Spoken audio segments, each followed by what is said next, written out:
Good morning, dear student. We are doing our chapter number 9, that is reproduction in animal.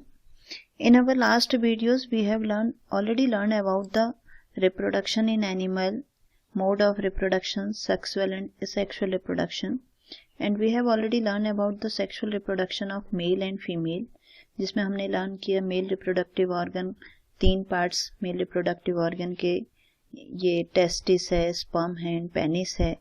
इसी तरीके से female reproductive organ हमने पढ़ा ovary, oviduct and uterus. आप मुझे उम्मीद है कि आप लोगों ने इसके फिगर भी, मैंने आपको कहा था स्पर्म का फिगर आप ड्रॉ करेंगे, male and reproductive female organs आप लोग ड्रॉ करेंगे. और फिर हमने एक लास्ट पढ़ा था ह्यूमन ओवम या फिर स्ट्रक्चर ऑफ ह्यूमन ओवा.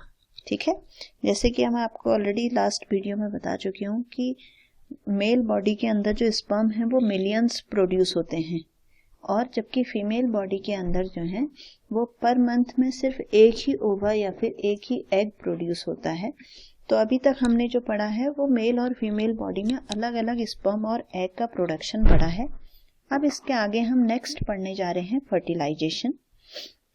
Fertilisation the first step in the process of reproduction. इस फर्टिलाइजेशन से ही हमारा फर्स्ट स्टेप स्टार्ट होता है. अभी तक तो मेल बॉडी अलग है, फीमेल बॉडी अलग है. मेल में स्पर्म का प्रोडक्शन हो रहा है और फीमेल में ओवम का प्रोडक्शन हो रहा है. तो अब यहाँ पे नया न्यू इंडिविजुअल प्रोड्यूस होने के लिए जो सबसे पहली प्रोसेस है वो है आपका फर्टिलाइजेशन. तो फर्टिलाइजेशन क्या है? It is a process of fusion of sperm and the ovum. ठीक, आपको अगर सिंपल फर्टिलाइजेशन की डेफिनेशन अगर हम ये कहें तो fertilisation is the process of fusion of sperm and the ovum. When sperm come in contact with egg, sperm जब एग के कांटेक्ट में आता है, क्योंकि स्पर्म मिलियंस हैं, एग सिर्फ एक है, तो उनमें से कोई भी एक sperm, one of the sperm में फ्यूज द एग. ये फिगर आप देखो, ये एक फर्टिलाइजेशन का फिगर है. इसमें आपको ये एक ओवम दिखाई दे रहा है. बहुत सारे स्पर्म जो हैं वो चारों तरफ से इस पे अटैक करते हैं, बट कोई एक स्पर्म जो है वो सक्सेस होता है इस एग के अंदर जाने में और इस एग के साथ फ्यूजन करता है, और उसी फ्यूजन को हम कहते हैं फर्टिलाइजेशन. ठीक, जब ये स्पर्म जो है एग के अंदर चला जाता है, जो तो 2 यहाँ पे न्यूक्लियस हो गए, एक स्पर्म का और एक किसका, ओवम का. तो ये 2 डबल डिप्लॉइड इसको हम कहते हैं. 2 इसमें न्यूक्लियस हैं, 2 न्यूक्लियस वाला, यानी कि जाइगोट ये बन गया. तो यहाँ पे देखिए क्या कह रहा है कि such fusion of the egg and sperm is called fertilization. ठीक, during fertilization the nuclei of sperm and egg fuse to form a single nucleus. दोनों एक दूसरे को फ्यूज करते हैं और फिर उससे एक सिंगल न्यूक्लियस बनाते हैं. The result in the formation of zygote, और ये उसके फ्यूजन से जो बनता है उसको हम क्या कहते हैं, zygote. Did you know that zygote is a beginning of new individual. और यही जाइगोट जो है, ये न्यू इंडिविजुअल यहीं से स्टार्ट होता है. अब यही जाइगोट जो है वो ह्यूमन बॉडी में यूट्रस से जा, इस फैलोपियन ट्यूब के थ्रू, क्योंकि फर्टिलाइजेशन है. अब जो फर्टिलाइजेशन की प्रोसेस है, यानी कि एग सेल और स्पर्म सेल का जो मीटिंग है, जो उनका फ्यूजन है, वो कहाँ हो रहा है, वो डिपेंड करता है कि वो फीमेल बॉडी के अंदर हो रहा है या फिर फीमेल बॉडी के बाहर हो रहा है. अगर fertilisation which takes place inside the female body, अगर वो फीमेल बॉडी के अंदर होता है फर्टिलाइजेशन, यानी कि स्पर्म और एग का कांटेक्ट अगर फीमेल बॉडी के अंदर होता है तो उसको हम कहते हैं इंटरनल फर्टिलाइजेशन. इंटरनल फर्टिलाइजेशन बहुत सारे एनिमल्स में होता है, जैसे ह्यूमन में, काऊ में, डॉग में और हैन में. कई बार क्या होता है बच्चों कि ये जो फर्टिलाइजेशन है वो कई में फीमेल की बॉडी के बाहर भी होता है. फीमेल की बॉडी के बाहर मीन्स कि you will surprise to know that in many animals fertilization takes place outside the body of female. In these animals fertilization takes place in water. उसके केस में क्या होता है, फर्टिलाइजेशन बाहर होता है वाटर में. ठीक है, let us find out how this happen. ठीक, तो पहले हम इस वाली एक्टिविटी 9.1 को पढ़ते हैं, फिर हम ये आपका जो रेड बॉक्स में दिया है इसको पढ़ेंगे। ठीक है, विजिट सम पॉन्ड और slow flowing stream during spring and rainy season. Rainy season में आप किसी भी पॉन्ड में, किसी भी पानी जहाँ पे इकट्ठा होता हो वहाँ पे अगर आप जाएंगे तो वहाँ पे देखेंगे कि बहुत सारे एग के, फ्रॉग के एग जो हैं वो वाटर में फ्लोट कर रहे होते हैं। Write down the colour and size of their egg. ये अगर आप कर सकते हैं तो अच्छी बात है, कि अगर आप अदरवाइज इसे मत करिएगा, कोई ज़रूरत नहीं है, बिकॉज आजकल बहुत सारा इन्फेक्शन हो रहे हैं, तो आप इस एक्टिविटी को नहीं करेंगे। ठीक है, ड्यूरिंग स्प्रिंग और rainy season frogs and toad move to pond and slow flowing stream. Spring season में क्या होता है, जो फ्रॉग्स हैं वो पॉन्ड में जाते हैं generally. When a male the female come together in water, जब वो मेल और फीमेल फ्रॉग जो हैं वो वाटर में एक दूसरे के पास आते हैं। The female legs 100 of eggs, female जो है वो बहुत सारे एग्स वहाँ पे देती है।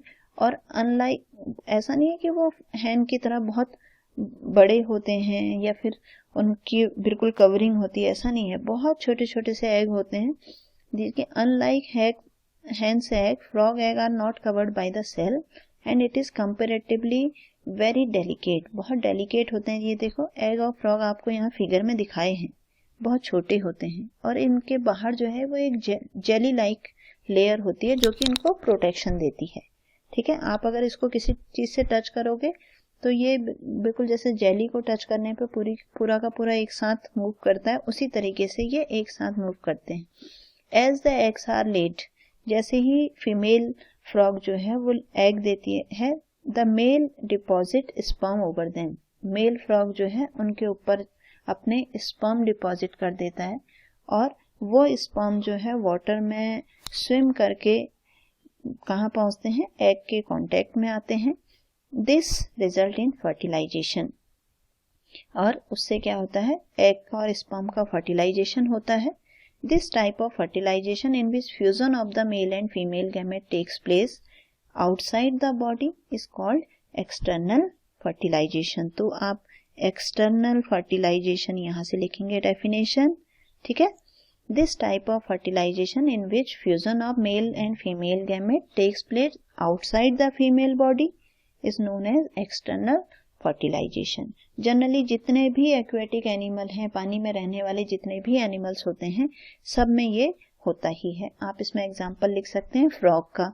दूसरा सेम केस आपको कहाँ लिखना है, इंटरनल फर्टिलाइजेशन। ये डेफिनेशन आप लिखेंगे यहाँ से, fertilisation which takes place inside the female body is known as internal fertilisation. Example आप ह्यूमन का लिख सकते हैं, डॉग का लिख सकते हैं, हैन का लिख सकते हैं। ठीक है, तीसरा आपको डेफिनेशन लिखनी है, यहाँ से स्टार्ट करेंगे पहले फर्टिलाइजेशन। ठीक है, fusion of male and female gamete ऐसा लिखो, चाहे fusion of egg and sperm लिखो, that is known as fertilisation.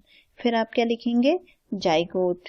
Zygote the result in the formation of आप ये लिखेंगे the result of fertilization is known as zygote. ठीक है, या fertilized egg is known as zygote. इस तरीके से आप इनकी डेफिनेशन को लिखेंगे, जाइगोट का फिगर ड्रॉ करेंगे, फर्टिलाइजेशन का फिगर ड्रॉ करेंगे। ठीक है, तो ये पढ़ने के बाद एक चीज यहाँ पे और पढ़ लेते हैं। Have you heard of test tube baby? कभी आपने टेस्ट ट्यूब बेबी के बारे में सुना है? तो टेस्ट ट्यूब बेबी क्या होता है वो डिस्कस कर रहे हैं यहाँ पर बूझो एंड पहेली। बूझो एंड पहेली teacher once told them in the class that some women oviduct are blocked।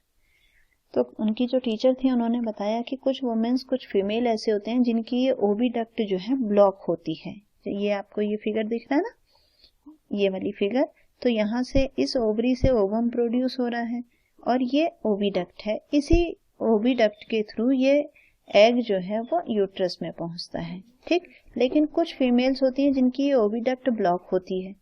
अब जब ओविडक्ट ब्लॉक होगी तो एग यहाँ तक नहीं पहुंच पाएगा। जब एग यूट्रस तक नहीं पहुंच पाएगा तो फर्टिलाइजेशन नहीं हो पाएगा।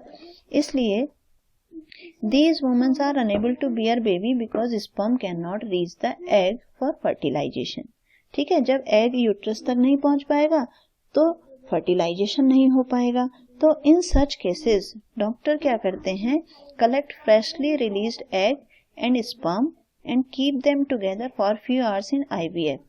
तो डॉक्टर्स क्या करते हैं, फीमेल की बॉडी से उन एग को कलेक्ट कर लेते हैं और मेल की बॉडी से स्पर्म को कलेक्ट कर लेते हैं और उन दोनों को साथ रख देते हैं एक उसमें ये कहें कि किसी एक लैब में उसको कुछ घंटे तक रख देते हैं फॉर IVF। IVF मतलब in vitro fertilisation. In vitro means क्या होता है कि आउटसाइड द बॉडी। और जब फर्टिलाइजेशन हो जाता है, in case fertilisation occur, the zygote is allowed to develop for about a week.